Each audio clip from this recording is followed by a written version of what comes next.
एक बार की बात है, एक लड़का था जो 15-16 साल का था और पूना के अंदर रहा करता था। और उसके जो नाना नानी थे वो वृंदावन में रहा करते थे। और जब भी वो पूना जाते थे तो अपने बेटी के यहाँ पर तो उस लड़के को कहा करते थे कि हमारे वृंदावन में बिहारी जी का मंदिर है, हमारे यहाँ पर ना बहुत सारे मंदिर है, और हमारे वृंदावन में जो भी चीज़ होती है ना वो सारी की सारी है ना बाकी बिहारी जी ही करते हैं, उनकी कृपा से ही सारी चीज़ें होती हैं वहाँ पर।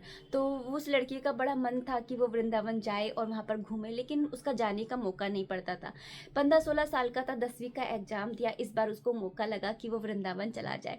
तो वो वृंदावन चला गया। वहाँ पर जाने के बाद में भी वो वृंदावन घूम नहीं पा रहा था, क्योंकि नाना नानी जो थे वो बहुत ज़्यादा वृद्ध हो चुके थे और बहुत ज़्यादा बूढ़े हो चुके थे, जिसकी वजह से ना वो घुमा नहीं पा रहे थे। और साथ ही साथ उसके जो मामा थे वो काम में व्यस्त रहते थे, थोड़ा बहुत घुमाते थे लेकिन इतना नहीं जितना वो घूमना चाहता था सारे मंदिर। तो वो क्या करता था, टाइम पास के लिए गली मोहल्ले के जो बच्चे होते हैं उनके साथ में क्रिकेट खेल लिया करता था।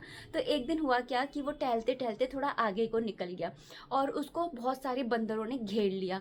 तो वो बहुत ज़्यादा डर गया और बहुत ज़्यादा उसको मतलब बहुत ज़्यादा डर गया, उसको समझ में नहीं आ रहा था कि वो क्या करे। तो एकदम से उसको याद आया कि उसके नाना जी कहा करते थे कि वृंदावन में जो भी होता है ना वो सब कुछ हमारे बाकी बिहारी जी ही करते हैं। तो उसने बस उसी समय उसी क्षण उसको ये चीज़ याद आई और उसने बिहारी जी को बहुत ज़ोर से और बहुत मन से पुकारा कि बिहारी जी मेरी मदद करिए, बिहारी जी मेरी मदद करिए।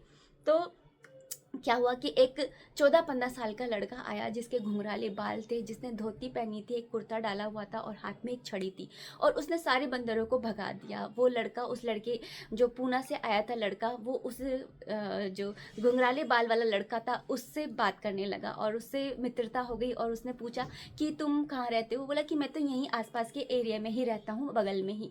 तुम कहाँ से आए हो? वो बोला मैं पुणे से आया हूँ, वृंदावन घूमना चाहता हूँ लेकिन घूम ही नहीं पा रहा हूँ क्योंकि किसी के पास टाइम ही नहीं। तो उसने बोला कि कोई बात नहीं, तेरे को मैं घुमा दूंगा। तो उसने ये डिसाइड हो गया और उन्होंने ये डिसाइड किया कि नेक्स्ट डे हम यहीं पर ही मिलेंगे और यहीं से हम घूमने चलेंगे। तो वो दोनों जो है नेक्स्ट डे मिले और फिर वो वृंदावन घुमाने के लिए उसको लेकर के गया। वृंदावन घुमाते समय फिर भूख लगी तो उन्होंने चाट खाई, न पताशी वगैरह खाई। तो उसके पैसे भी उस घुंघराले बाल वाले लड़के ने ही दिए। वो लड़का बोला कि नहीं मैं दे देता हूँ। तो उसने कहा कि नहीं, तुम हमारे यहाँ मेहमान हो, मैं ही दूंगा, तुम नहीं दोगे। तो फिर ऐसे ही है ना, फिर शाम हो गई तो वो अपने घर चला गया, उसने ये वादा करके कि हम कल फिर से मिलेंगे। तो दूसरे दिन भी वो मिले और इसी तरह से उसने वृंदावन के बाकी मंदिर भी घुमाए। तीसरे दिन भी ऐसा ही हुआ। फिर चौथे दिन ऐसा हुआ कि ना शाम ज़्यादा हो गई थी, अंधेरा होने को आ गया था। तो वो घूम रहे थे और शाम होने को ही थी। तो उसने बोला कि तुमको मैं इतने दिन से देख रहा हूँ, तुम है ना मुझे मेरे ऊपर इतने पैसे खर्च करते हो लेकिन कभी भी है ना चप्पलों के ऊपर खर्च नहीं करते हो, तुम चप्पल क्यों नहीं पहनते हो? तो उस लड़के ने कहा कि है ना हमारे जो मंदिर है ना उसके अंदर है ना चप्पल पहनना अलाउ नहीं है, इसलिए मैं ना नहीं पहनता हूँ। तो उसने बोला ये तो गलत बात है, चलो तुमको मैं चप्पल दिलाता हूँ। तो घुंघराले बाल वाले लड़के ने बोला कि नहीं, अभी तो शाम हो गई है और मंदिर में मेरा सब लोग इंतजार देख रहे होंगे। तो उसने बोला कि चलो ठीक है, अब अंधेरा भी हो गया, मैं कल बात करते हैं। बोला ठीक है। तो वो घर पहुंचा। नाना नानी उससे बहुत ज़्यादा गुस्सा हुए क्योंकि आज बहुत ज़्यादा देर हो चुकी थी। और पड़ोसियों के बच्चों से पूछा तो उन्होंने बताया कि 4 दिन से वो क्रिकेट खेलने ही नहीं आ रहा है।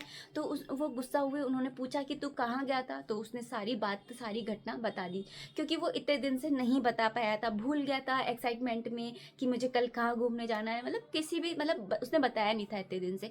और आज जब उन्होंने उसने बताया तो उन्होंने कहा कि जब तुम कल उससे मिलो तो उसको अपने घर लेकर के आना और उसके जितने भी पैसे तुमने खर्च कराए वो सारे पैसे उसको दे देना।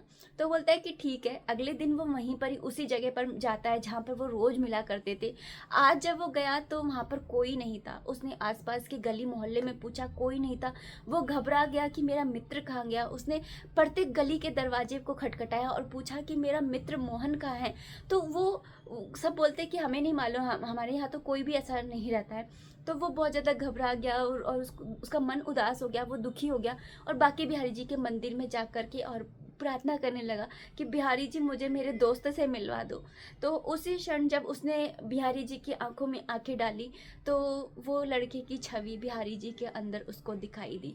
मतलब कि बिहारी जी खुद उसको वृंदावन घुमाने आए थे। जब आपके मन के अंदर बहुत ज़्यादा ये इच्छा होती है बिहारी जी से मिलने की, तो बिहारी जी खुद आ जाते हैं आपको वृंदावन घुमाने के लिए।